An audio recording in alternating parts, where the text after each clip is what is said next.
Welcome to Musician Training for Worship Musicians, video number 2. This video is all about chords. We just talked about scales, how to build scales. Now we're going to talk about chords because that is next in the logical order of things. When we're playing worship music, we're thinking about major and minor chords. So that's all we're really going to think about for this video, for these examples. Chords have patterns too. We talked about in the first video how scales are built from a pattern of whole steps and half steps. Well, chords are also built from patterns, but we don't build them from whole steps and half steps. We'll talk about that pattern in just a little bit. Number 2, the next thing to know is that chords come from scales. And this is important when we're talking about playing in a key. So if we're playing in the key of, I have E flat major as an example here. If we're playing in the key of E flat major, the chords that we are going to play in that song, which is written in that key, are going to use the notes from that scale. So it's pretty logical, pretty simple. And it's not often that we're going to go outside of that boundary of the key signature. Key signature, another thing, but whatever. I'm not talking about that right now. I'm trying to avoid talking about it, even though I really, really want to. So I'm trying to keep this simple is what I'm saying. So chords have patterns, chords come from the scales, and all the chords in that key are going to use the notes in that scale. Okay, so now we'll come to what we're talking about with those patterns and the different kinds of patterns that chords use than scales, because they are different. And that is because chords are built from different intervals than scales. If you remember when we built a scale in the last video, we went one note name at a time around the circle of the alphabet, and we didn't skip over any notes. And you have to have every single note present, sharp or flat or natural. You have to have every single note name present in a scale in order for it to be correct and for it to make sense, basically. That's not the case with chords. The two different kinds of intervals that we're really talking about are steps, which is the same as a second. Go learn about intervals, by the way. This is not what that video is about. Again, I'm trying to avoid it. Seconds, which is a step, which is what scales are built from, and thirds, which are skips, which is what chords are built from. So from the name skip, which is what we're going to build these chords from, you can imagine that we're going to be skipping over notes to be building these chords. So let's just get right down to the example. The example in the key of E flat major, these are the notes that we have in that key. There are 3 flats. We're starting and ending on E flat, yada, yada, yada, etc., etc. So let's build an E flat major chord. And we'll build a few chords from this key just to get an idea of how all this stuff works. So an E flat major chord in the key of E flat.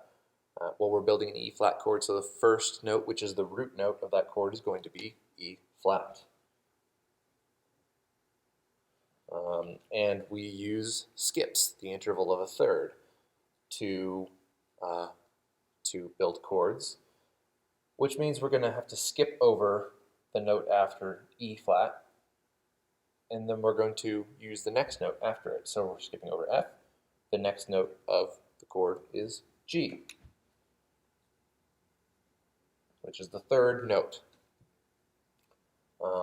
And then we're skipping from G to B flat.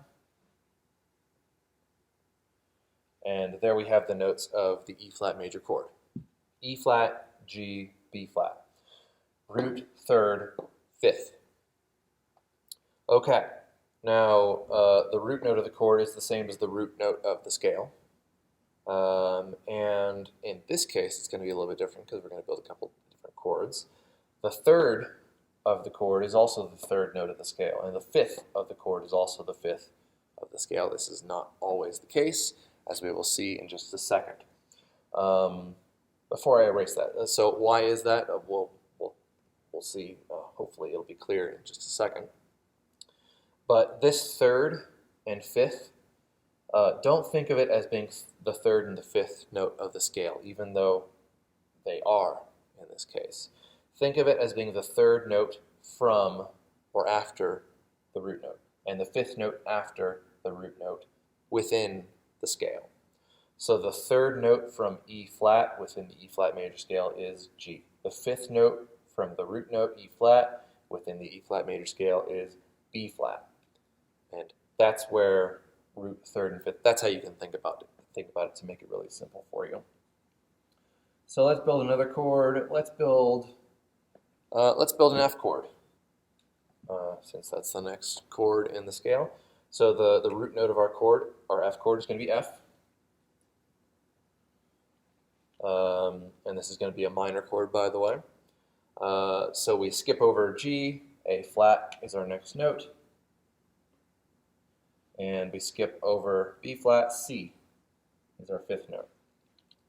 Okay, so the root note of the chord is F, which happens to be the second note of the scale, but that doesn't matter. It's the root note of our chord. The third is A flat, which is the fourth note of the scale. Remember, this is the third note from F. So 1, 2, 3.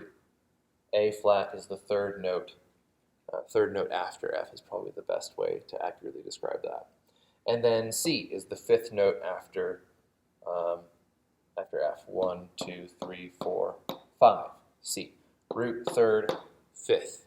Right? So that's how we build chords. We build them from scales. We use thirds. We use skips instead of steps, seconds.